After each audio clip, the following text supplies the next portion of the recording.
Boa noite, a paz do Senhor. Mais uma vez estamos aqui para a gente fazer esse bate-papo sobre o nosso curso de Teologia Básica da Igreja Assembleia de Deus, Ministério Belém, em Uberaba. Estamos aqui com o coordenador Fred Martins e eu, Renato, aluno do curso. A nossa primeira lição do livro Hermenêutica e Homilética. E a primeira lição é Entendendo a Hermenêutica. Boa noite, Fred. Fala as suas boas-vindas aí e fala para nós o que é hermenêutica. Boa noite a todos, paz do Senhor, a todos os irmãos, e mais uma vez estamos aí, graças a Deus, e esta palavrinha aí, né, que, como muitas palavras para nós têm origem grega, assim também é a palavra hermenêutica, ela é basicamente, a partir dessa palavrinha, que nós temos grandes divisões de doutrinas. Por quê? A hermenêutica é justamente a matéria e o estudo que é feito para analisar os textos bíblicos. E aí, então, por que eu falo das divisões? Porque, à medida que uma denominação, uma doutrina entende aquilo de uma forma literal e às vezes outra entende de uma forma alegórica, isso gera uma divisão e aí vai se dividindo, né? Foi assim com a Igreja Católica quando se dividiu da Igreja Reformada, né? A Igreja da Reforma. Depois a Igreja da Reforma foi se dividindo entre outros grupos, puritanos e outros grupos que nós vamos tendo aí durante a história. Mas, então, por que estudarmos, né? Essa matéria é uma matéria prática, porque nós precisamos entender e fazer a interpretação da Bíblia. Não tem, eu posso ficar falando aqui, mas se nós não conseguimos fazer a interpretação, então, às vezes, nós não conseguiremos efetivamente mostrar o que é hermenêutica. E era justamente essa ferramenta, né? Essa ferramenta que nos auxilia a interpretar, a fazer a correta interpretação. Temos uma palavra que é muito importante também, quando falamos de hermenêutica, nós falamos de exegese, né? E aí, esse termo também entra em contraste, né? Ele vem bem a calhar quando fala de hermenêutica, porque a exegese justamente fazer a interpretação de maneira mais breve, e com a hermenêutica nós irmos aprofundando. E existem algumas questões que nós devemos entender antes de começar a interpretar um livro, interpretar uma passagem, né? Porque, primeiro... Fred, só interrompendo aqui, uma perguntinha aqui. Pelo que você está explicando, aí está aqui na introdução, na página 11, o comecinho mesmo, fala assim, ciência que tem por principal objetivo descobrir o verdadeiro significado de um texto. Sim. Aí quando fala isso, o objetivo de descobrir o verdadeiro significado, é aonde que tem pessoas que entendem de uma forma, o verdadeiro para ele é um lado, e outros que entendem que o verdadeiro dele é outro. É aonde que as divisões que você acabou de falar. Justamente, aí que nós encontramos essa divisão, né? E até, às vezes, como eu falei, às vezes hermenêutica e exegese são até usados de maneiras sinônimas, tá? Mas também podemos compreender e fazer essa compreensão dessa interpretação, né? Então, eles são sinônimos? São sinônimos, né? Que são ambos são fazer essa interpretação. E alguns denotam que exegese é a primeira leitura, né? Alguns comentaristas falam da primeira leitura, e outros falam que a hermenêutica seria uma leitura mais aprofundada, né? A hermenêutica parte desse princípio. A interpretação da Bíblia, né? Uma das interpretações que a pessoa deve ter e pensar qual é a primeira coisa que você pensa quando você lê aquela passagem? o que está claramente falando aquela passagem. Isso daí começa uma interpretação. Porém, nós sabemos que a Bíblia foi escrita aí, o Novo Testamento, por exemplo, há dois milênios aproximadamente, né? Só o Novo Testamento. Que dirá o Antigo Testamento, aí vamos por 4 milênios aí de escrita, né? Que, então, nós temos alguns abismos a enfrentar aí. Nós temos alguns abismos. Por exemplo, temos o templo, né? Porque a forma daquela época é uma forma diferente de hoje. A forma que o judeu encarava o mundo no Antigo Testamento é totalmente diferente da forma que nós encaramos hoje. O contextual, os propósitos que os autores escreveram se perderam, porque as cartas paulinas, por exemplo, muitas das cartas foram para resolver problemas que a igreja estava enfrentando, né? Então, o propósito contextual...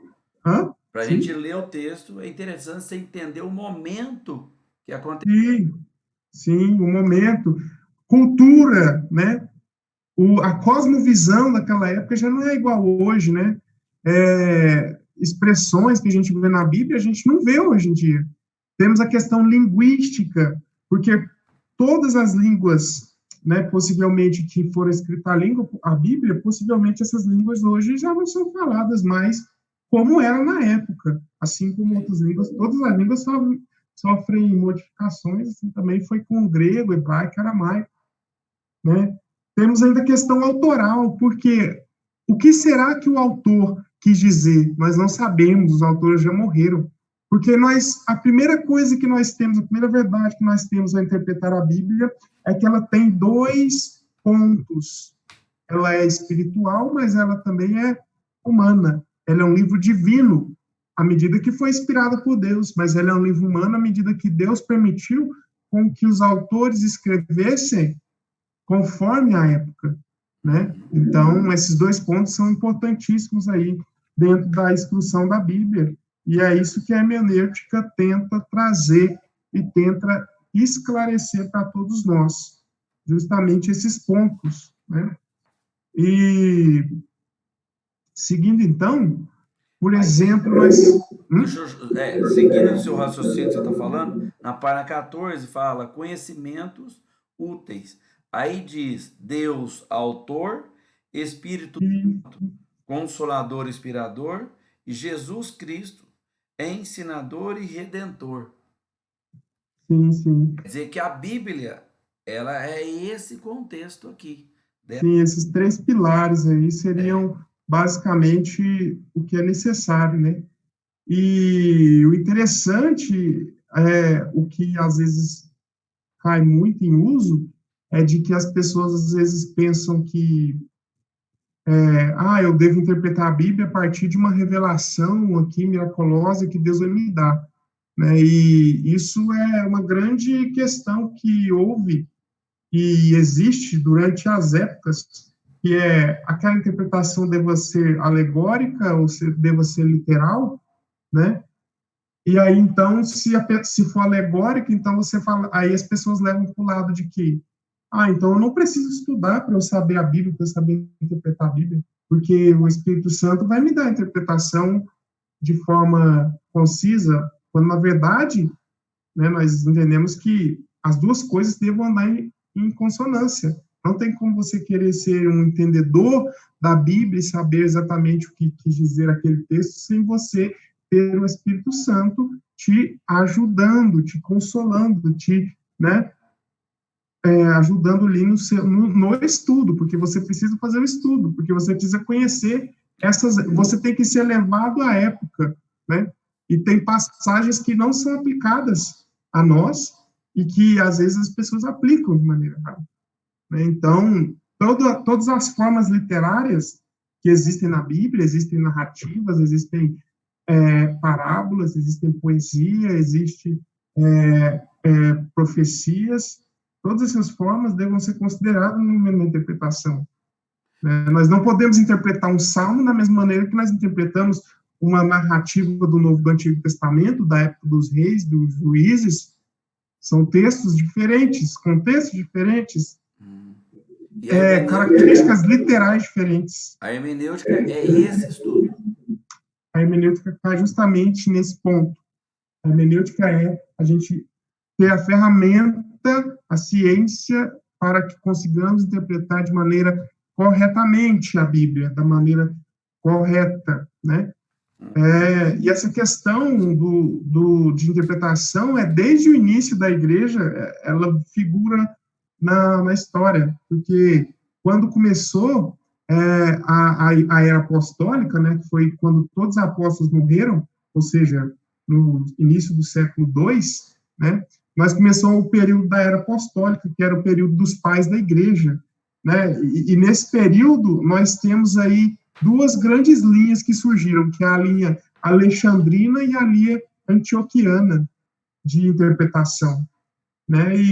Por exemplo, a linha de Alexandria ia mais para a parte alegórica, eles criam mais no sentido oculto, revelado, né? Porque eles tinham uma influência filosófica muito grande. Eles tinham influência de Platão, de Filo, Orígenes, né? Que são homens até considerados para nós também homens que entendedores, porém, nem todo mundo é perfeito o tempo todo e nem todos acertam em tudo. E a linha antioquiana, que foi formada na região da Antioquia, foi justamente para combater, né? Porque não é tudo que é literal, não é tudo que é alegórico. Nós temos que entender a intenção autoral, nós temos que entender o contexto. Nós não podemos isolar uma coisa e dela tirar um ensinamento que não está ali, não está, né? E essa quebra também foi justamente a época da Reforma Protestante, porque a época da Igreja Católica, eles estavam alegorizando a Bíblia, né, colocando elementos e doutrinas que não estavam na Bíblia, e estavam tirando do povo, era como se apenas os iniciados, ou seja, apenas aqueles que Deus revelou que pudessem ler a Bíblia. Quando, na verdade, não, a reforma mostrou justamente isso. A reforma você combate a Bíblia, você traz a verdade em cima da verdade, você traz a Bíblia, responde a Bíblia com a Bíblia. Você tem um tema que fala no Antigo Testamento, você vai procurar esse tema dentro da Bíblia para você expandir esse tema. Você não vai criar temas no meio ali, né? Então, é muito importante essa questão, e aí ficou claro aqui nessa explanação a questão da diferença, né, da influência dessa questão de interpretações alegóricas e literais, né? E permeou toda a história da igreja, toda a história da igreja. Fred, mas aí, seguindo nesse raciocínio, olha só, é coisa de Deus mesmo. Porque se fosse fantasiar, a partir do século II, não tem mais nenhum vivo. Apóstolo, Não, não tem mais nada. a escrita terminou no século I. Né? Isso. Então, o que acontece? Dependendo do estudo, como que foi feito, dependendo se ficasse tudo na alegoria, podia se perder os textos e, Sim, e desaparecer. Porque sim, sim, começa a contar a história do seu jeito. Tem aquele ditado popular que cada conto aumenta um ponto. sim, Se perder a Bíblia. e na Tão interpretação vai importante. ficar isso, na É. interpretação fica complicado, né? Se começar a alegorizar tudo. E assim, quando falamos disso, nós temos grandes erros aí, grandes pessoas que falaram, até mesmo, por exemplo, um grande teólogo que nós conhecemos e sempre falamos dele, em alguns momentos ele alegorizou algumas coisas que não eram de ser alegóricas, eram coisas literais, né? Mas a resposta que nós temos para isso não existe interpretação real sem estudo e busca espiritual. Isso não existe.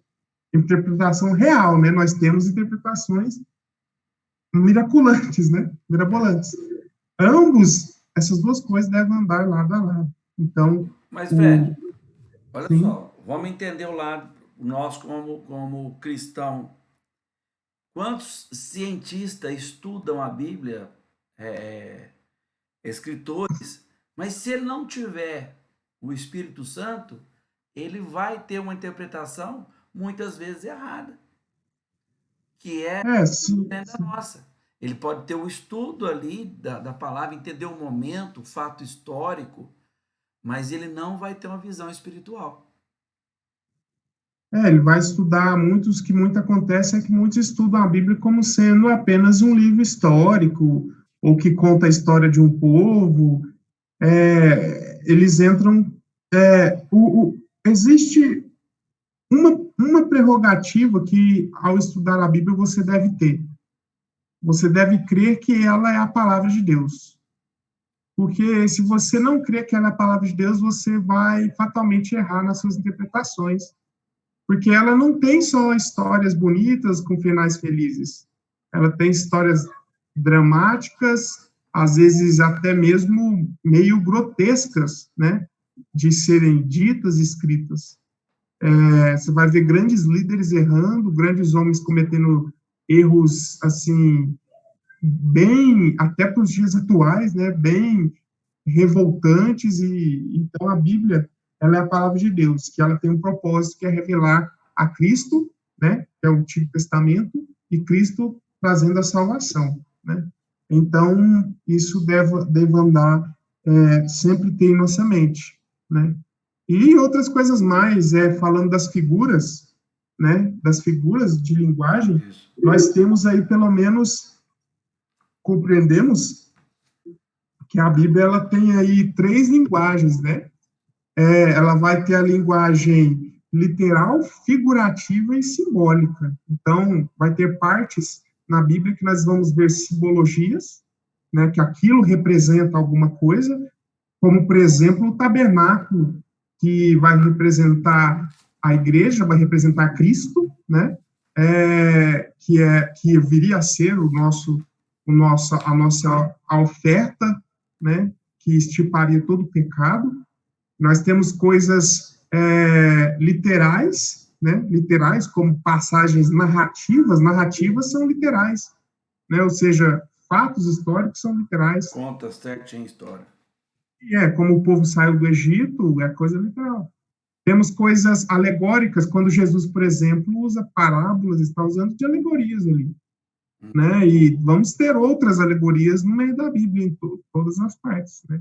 Então, mas uma coisa que é interessante também, que a Bíblia traz para nós, é que ela tem uma linguagem antropomorfética, né? Ou seja, ela tem o antropomorfismo, que ela traz a ideia de pensamentos humanos e coisas humanas, palpáveis ao ser humano, para dentro da revelação de Deus.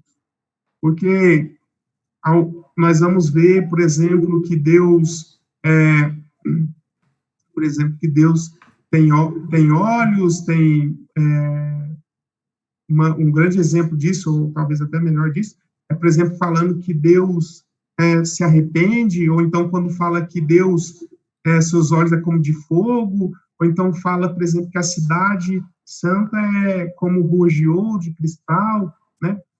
Não estou dizendo que talvez não possa ser dessa maneira, porém eu entendo, né, e aí cada um vamos ter grandes discussões dentro disso, mas eu vejo ali, por exemplo, a questão do ouro, dos bens preciosos que existem no céu, como uma representação daquilo que nós conseguimos imaginar, que é mais puro possível, que é mais a maior riqueza que existe, né? Para nós é um ouro, é uma pedra preciosa. Então isso aí são elementos que a Bíblia coloca para revelar para nós, né? Porque senão nós, no nosso conhecimento, não conseguiríamos compreender. Então a Bíblia usa da linguagem humana, né, para representar questões aí dentro da sua revelação.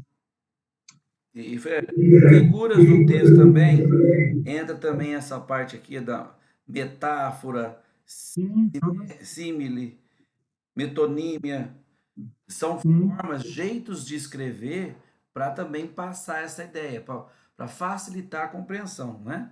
Sim, são as figuras de linguagem, né? Aí é quando você isso aí trazendo mais para o português, né? Todas essas figuras de linguagens aí, né? Trazendo para o português para que entendamos melhor isso aí, né? Todas essas linguagens aí, nós temos um rol aí de linguagens que existe, e tem mais outros aí que vai ter, né? Dentro da escrita da Bíblia, né? Dentro da escrita, porque como eu falei, a Bíblia é inspirada, porém Deus deixou para cada autor a responsabilidade ali, e cada autor pôde colocar dentro do seu texto a sua característica, né? Você vai ver textos mais rebuscados, como o de Paulo, textos às vezes mais simples, né? Como às vezes o texto de Pedro, às vezes o texto de Naum, né? Então você vai ter diversificações, porque não é a mesma pessoa que está escrevendo, São né? várias pessoas. Dentro dos 40 autores aí, cada um escreve de uma maneira. E até uma coisa interessante que você falou a respeito de estudiosos, né? Por exemplo, na teologia, até mesmo na teologia, que é uma doutrina, é uma ciência que tende a estudar a Bíblia, né? Estudar Deus e essas questões, ela mesmo, a gente encontra, por exemplo, a filosofia liberal, ou teologia liberal, que, por exemplo, vai trazer questões de críticas à Bíblia. Nós temos uma matéria dentro do estudo da teologia que chama-se crítica textual, que ela vai buscar trazer os erros, né, dentro da Bíblia, dentro dos erros de inconsistência. Por que era assim, aí aqui é desse jeito, então quer dizer que está mentindo, que aqui, na verdade, não é o ponto certo, aqui fala um nome, mas na verdade é outro, como se a Bíblia estivesse errando, né? Então, nós vamos ter homens dedicados a buscar esses erros na Bíblia, dedicados a buscar esses erros na Bíblia. Então, nós temos teólogos, então, nós partimos e entendemos que nós teríamos teólogos que não creem em Deus, né? Mas o que ensino... a Bíblia não é a palavra de Deus. Se eles não creem em Deus, não vão crer que existe a palavra de Deus, né? Não existe. E isso ocorre muito hoje em dia. E tem aqui recursos da literatura bíblica. Aí o que comparação e contraste. Repetição e intercâmbio. Que é os recursos que o autor foi fazendo, né? Os recursos dos autores, né? Mas a hermenêutica é você conseguir perceber o que o autor está fazendo. Recursos. Né? Isso mesmo. Qual o recurso que ele está usando para te passar aquela mensagem. Sim. A gente vê isso. Compreensão. Sim, a gente vê isso muito na matéria que nós tivemos agora há pouco em livros poéticos, né? Que a gente vê a respeito da poesia. Ali quando a gente menciona, a gente sempre fala a questão disso, dessa questão de um verso em comparação a outro, né? Mas nós temos também todas essas outras características aqui que o autor, né, os autores, ao escreverem, utilizaram, né? Fizeram comparações, fizeram gradação, né? Então, eles fizeram aí, por exemplo, eles repetem o texto com o objetivo de dar ênfase ao que se quer dizer. Por exemplo, o livro de Abacuque, né, expressa ai daquele, no Evangelho de Mateus também ai de vós, né? Então, até às vezes, como a Bíblia é interessante mencionar, nós sempre falamos autores, né? Mas nós vamos pensar, a Bíblia tem um único autor e ela tem 40 escritores, né? Porque o autor do livro do Gênesis é o mesmo que terminou o Apocalipse, né? Mas os escritores mudaram. Então, por isso que a Bíblia tem essa harmonia, né? Nós chamamos da harmonia que a Bíblia tem entre os seus versículos, entre os seus temas. Um tema nunca vai contradizer o outro. E isso nós percebemos, e assim, é uma matéria que requer muito estudo, muita leitura mesmo, para se chegar no nível de decidir e definir as coisas, né, para que não cometamos erros em julgamentos, em doutrinas e outras coisas mais, né? Isso. Aí você falou aí vem a tipologia bíblica. Os tipos, figuras e símbolos bíblicos, como também de cerimoniais e ordenanças do Velho Testamento, que prefigura a dispensação da graça e das coisas celestes. É dominada tipologia bíblica. Sim. É justamente o que eu mencionei a respeito dos tipos, né? Isso. Dos tipos aqui que existem, por exemplo, no tabernáculo, né? Que tudo ali tem uma representação da majestade, né? Você vê até as cortinas, dentro das cortinas nós vemos a questão da realeza, da pureza, da santidade, né, pelas cores das cortinas, se encontra a tipologia. Alguns vão criticar e vão falar, dentro da interpretação, eles vão ter essa diferença, né? Mas nós entendemos assim, vemos assim a maneira mais correta de ver, por exemplo, a questão dos castiçar, do tabernáculo, né?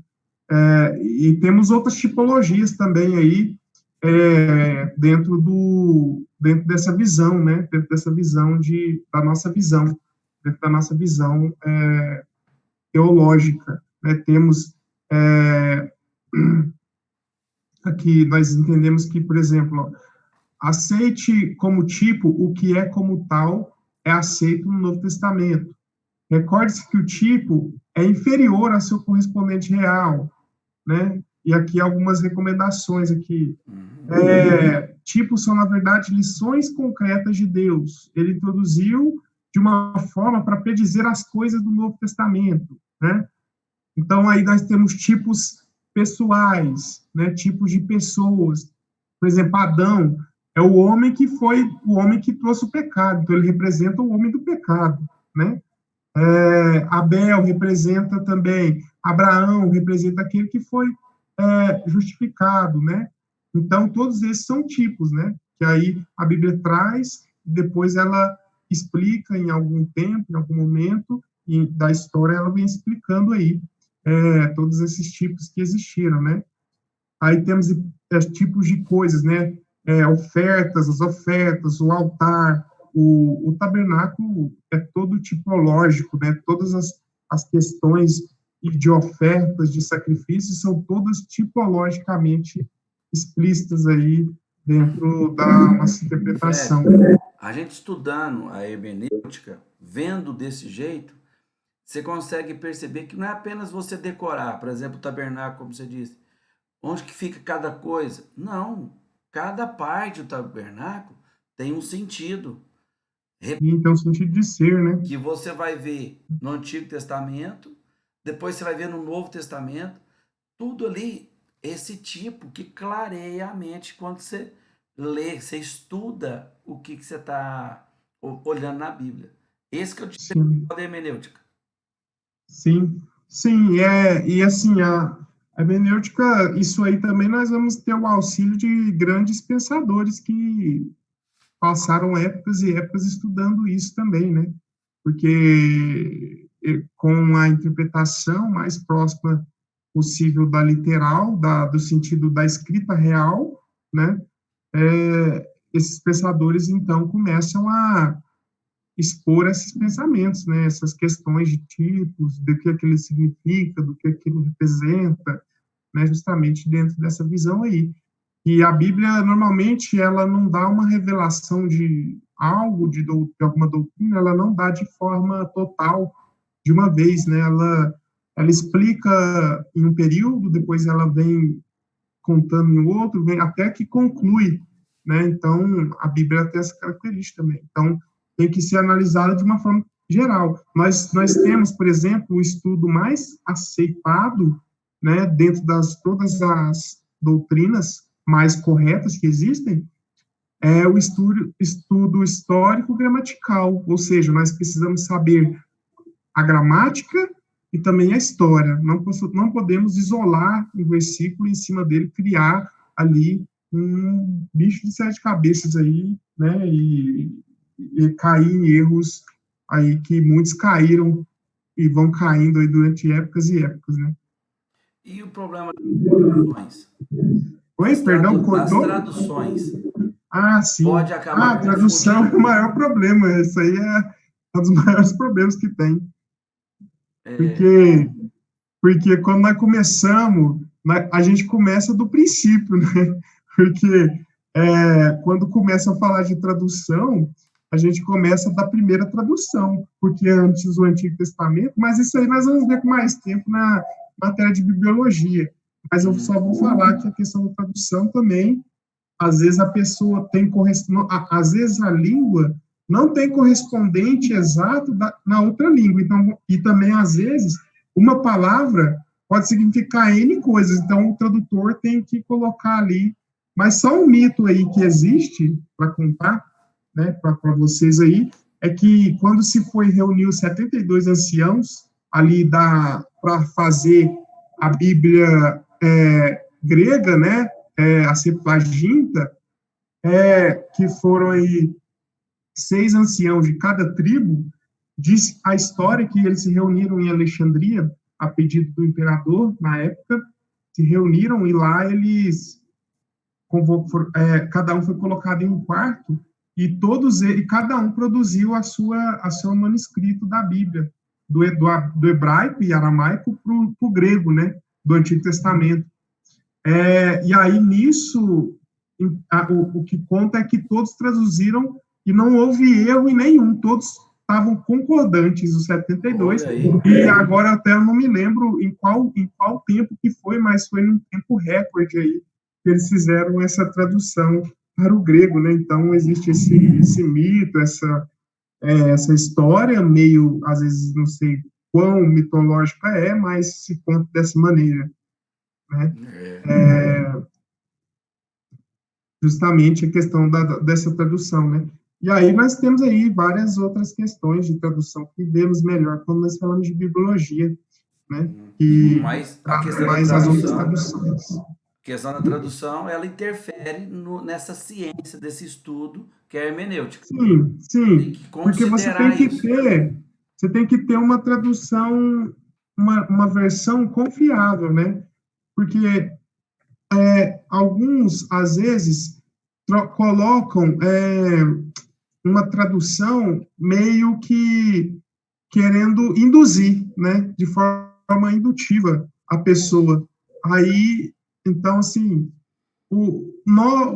aquele que ensina, pelo menos, ele deva ter um conhecimento, pelo menos básico. Só lembrando aqui, se não me engano, foi 72 dias que eles fizeram isso, tá? Então, cada ancião traduziu em 72 dias. Podemos dizer que foi um milagre, né, traduzir dessa maneira. Então, a questão da tradução, às vezes, a pessoa coloca ali o pensamento dela sem considerar a escrita original, né? Então, aquele que ensina sempre deve buscar ter uma tradução mais próxima do real, né, dentro das condições, e ali, por ali, evitaram justamente esses erros, né? Porque, às vezes, a pessoa induz, né? A pessoa induz e coloca ali uma palavra que não está ali, que não é aquela, né? E isso ocorre muito. Algumas Bíblias aí, por exemplo, nós podemos citar a Bíblia dos Mormons, né? Que tem alguns capítulos que não tem, e outras tem a mais, né? Que foi produzida pelo criador da ideologia deles. Aí ele fez isso, ele traduziu da maneira que ele pensava ali, tirou alguma coisa, acrescentou outra, né? E Testemunho de Jeová, né, também. Também, né? Podemos fazer 2 perguntas? Sim, vamos fazer aí, já foi meia hora aqui, vamos fazer. Então, rapidinho aqui, ó. Uma, para a gente ajudar no que a gente está falando. Aqui são 2. Segundo o dicionário teológico, hermenêutica é a ciência que tem por principal objetivo descobrir o verdadeiro significado de um texto. Isso aí nós falamos a aula toda, né? Isso aí tá bem fácil, né? Só interessante que o nome hermenêutica vem do deus grego, né? Que dentro da mitologia grega, o deus Hermes, né? Que existia o deus Hermes ali, que, se não me engano, ele era responsável por produzir alguma coisa dentro da mitologia, né? Que ele tinha a questão de produção de texto para Zeus, sei lá, alguma coisa assim. Mas vem da palavra do deus grego mesmo, Hermes. Mas olha para você ver, a gente não pode separar do contexto que era vivido. Porque como a filosofia influenciou muito. Hermenêuticas falando de deuses, né? Sim.